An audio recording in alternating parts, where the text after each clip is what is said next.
What's up, everybody? It's Josh. Welcome back to my channel. Thanks for stopping by. So today we're going to be talking about hurricane prep. Now, being prepared is something that's really important to me. I made a whole video about gas masks. Make sure you check that one out. But today we're going to be talking about hurricanes.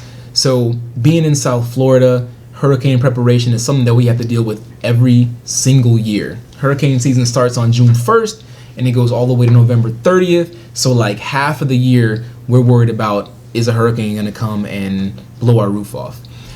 Now, I moved back to South Florida in 2017, which was actually one of the busiest hurricane seasons since 2005, which brought us Hurricane Katrina. George Bush doesn't care about black people. There was Hurricane Harvey, which flooded Houston and the Gulf Coast. There was Irma, a Category 4 that was a direct hit on South Florida.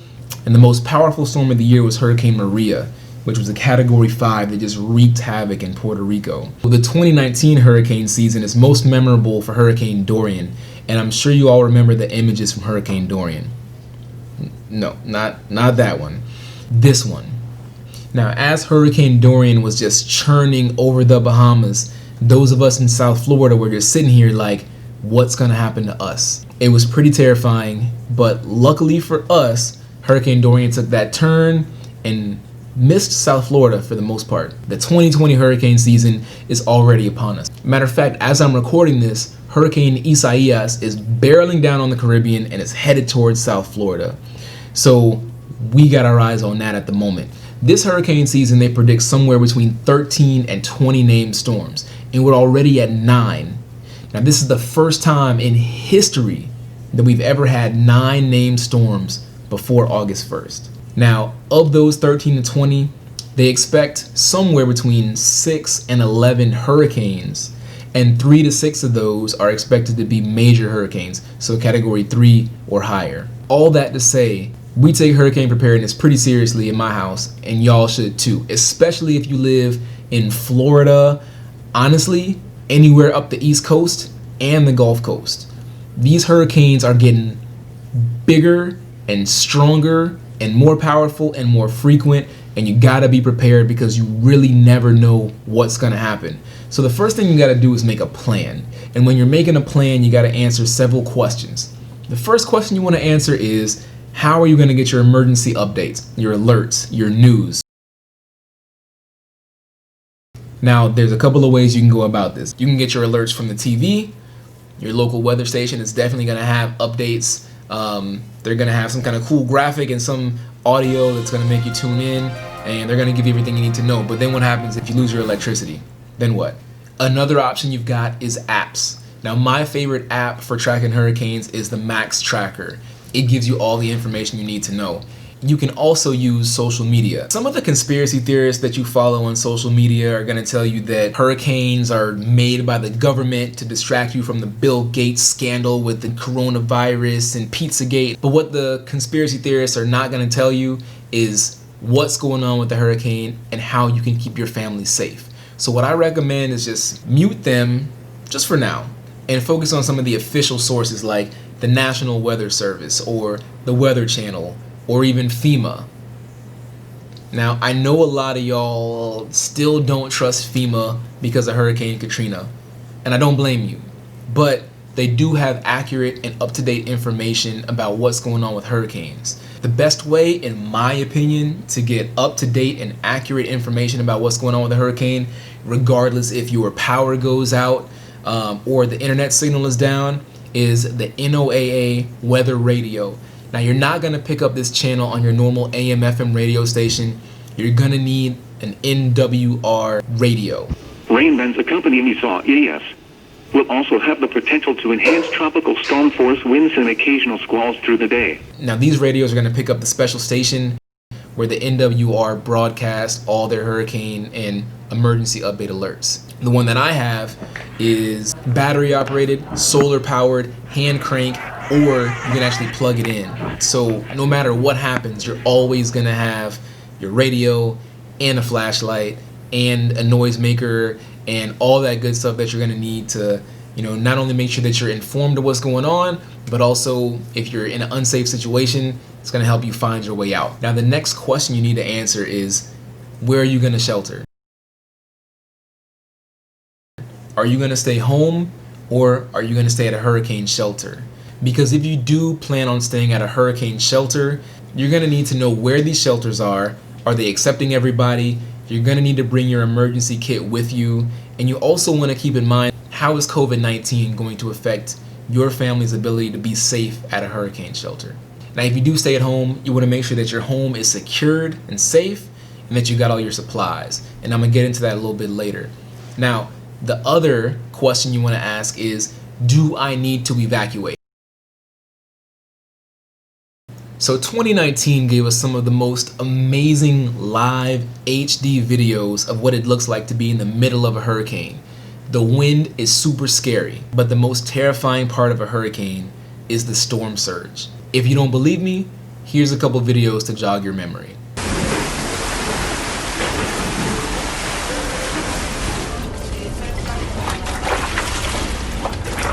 I'm top of the sink right now.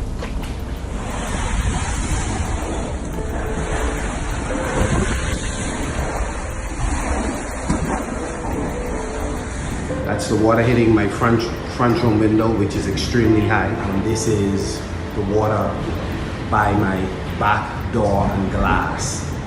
So this is what I'm facing at the moment. There's no way to escape the storm surge if you're in a flood zone.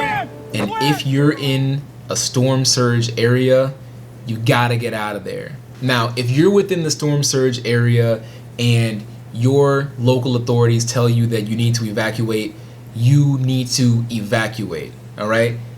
If you're in a storm surge area and your local authorities haven't told you to evacuate, you need to evacuate, all right? If you feel like your house might flood and you're not in a storm surge area, you need to evacuate. All right, I'm gonna keep it 100.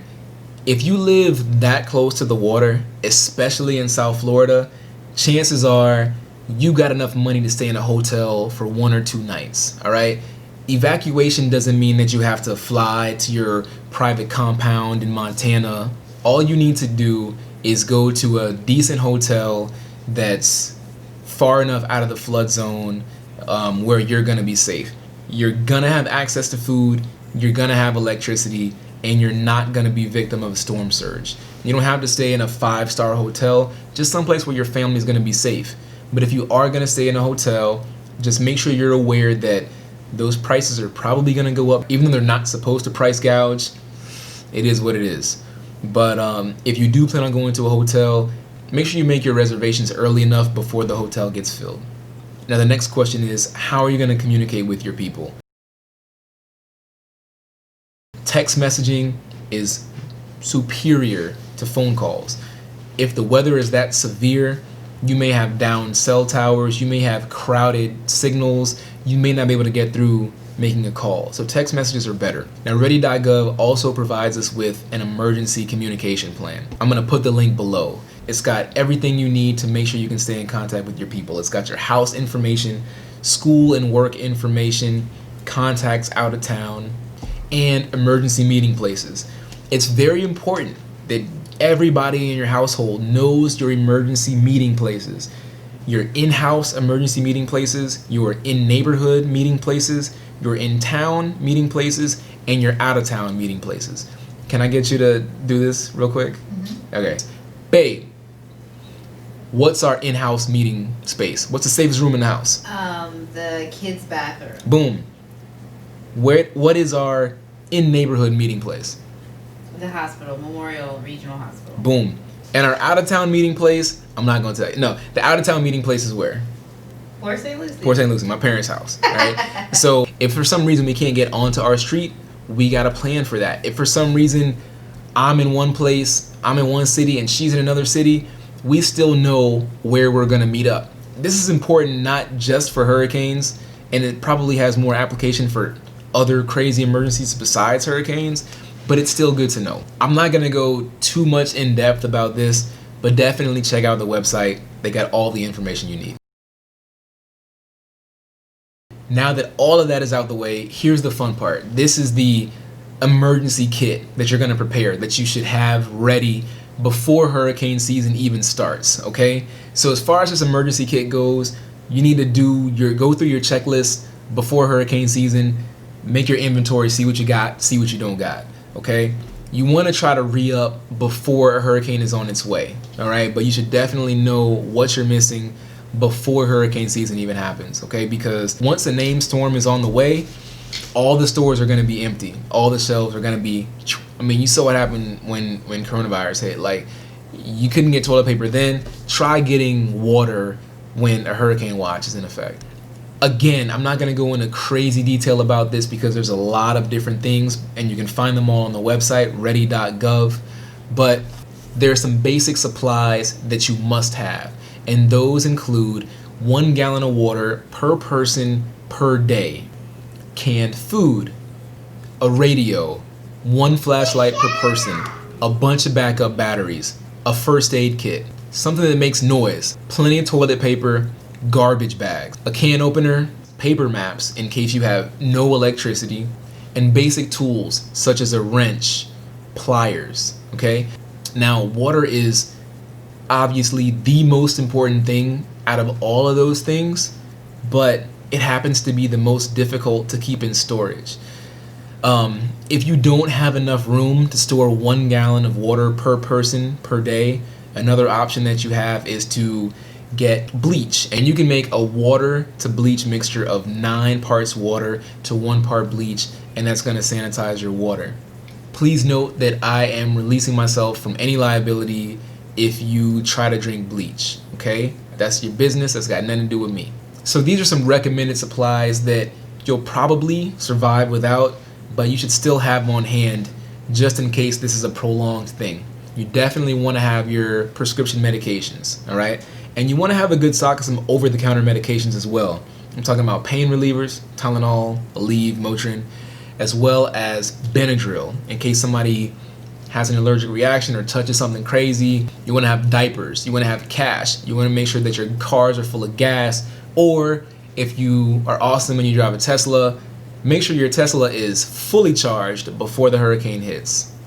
You want to have all your documents. Now, ideally, you've got copies of all your documents and you've sent them to a family member that lives out of town. So just in case all your documents get destroyed, they have a copy of them. But at home, you should have your documents in some place that is waterproof and fireproof. Face coverings.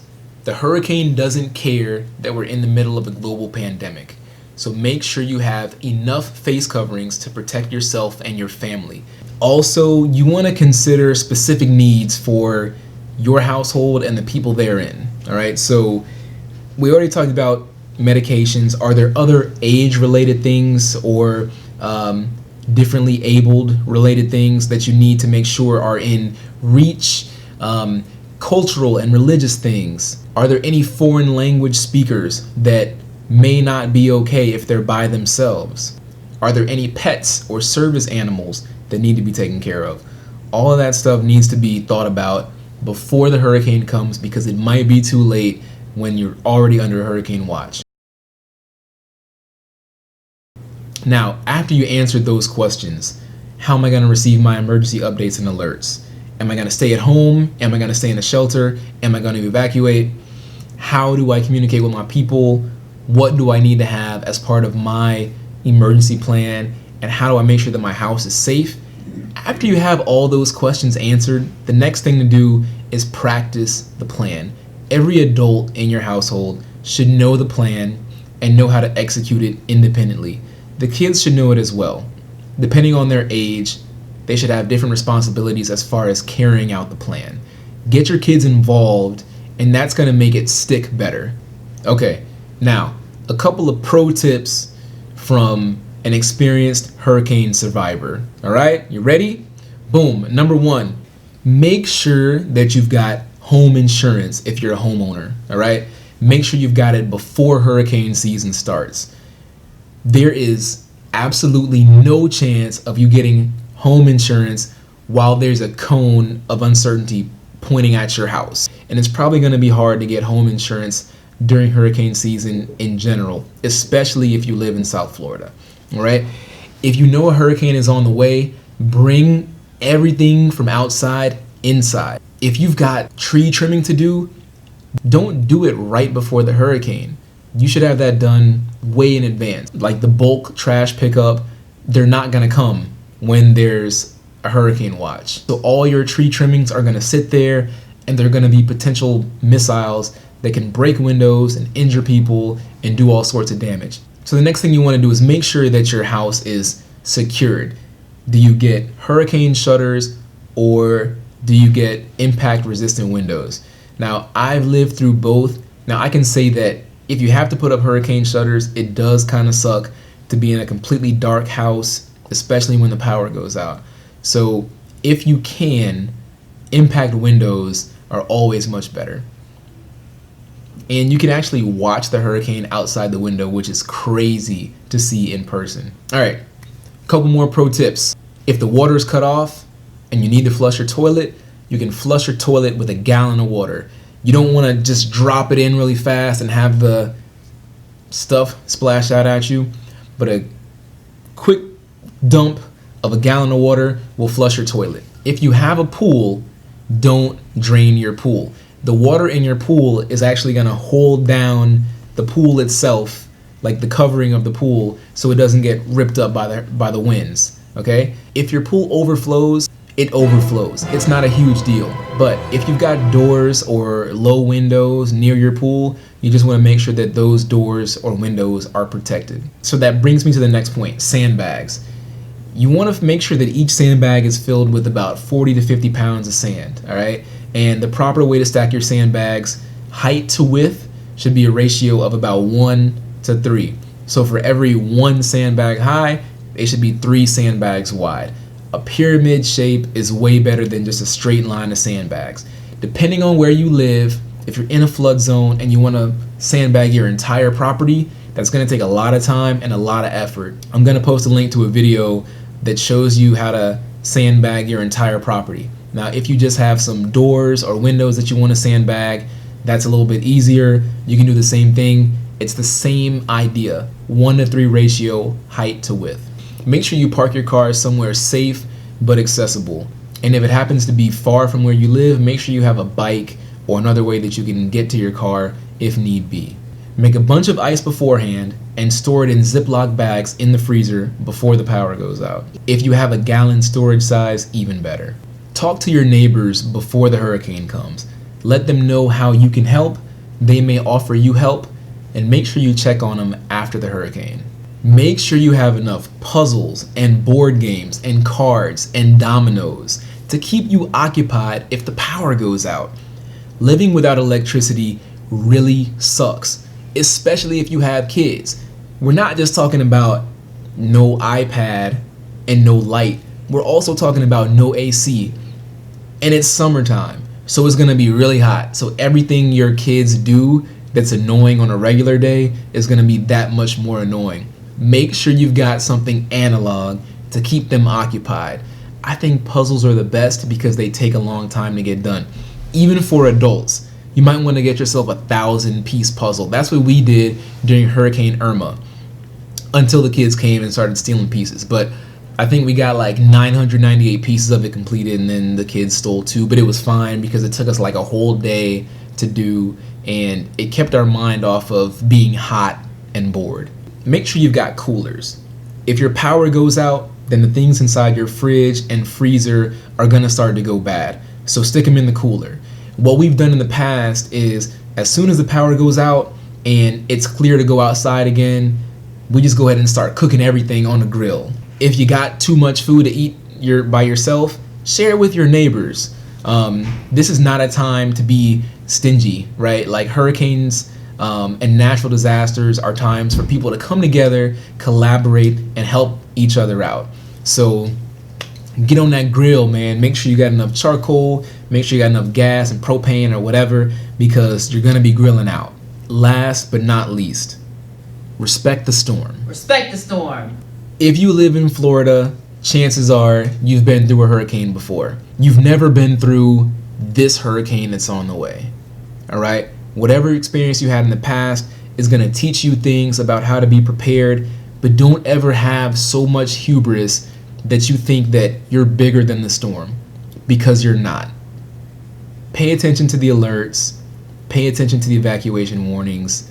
Make sure that you and your family are prepared to ride it out. Don't try to make any last minute runs. Don't try to get amazing video footage. Be prepared, stay at home, and stay safe. Thank you so much for watching this video. Hit that like button, and if you liked it, I'm pretty sure that somebody you know is gonna like it as well. So also hit the share button, because sharing is caring. Everybody, stay safe, and I'll see you next time. And please check out Beyonce's Black is King on Disney+. Black is King is the name. By Beyonce. Right. Beyonce. Don't forget to like, comment, and subscribe.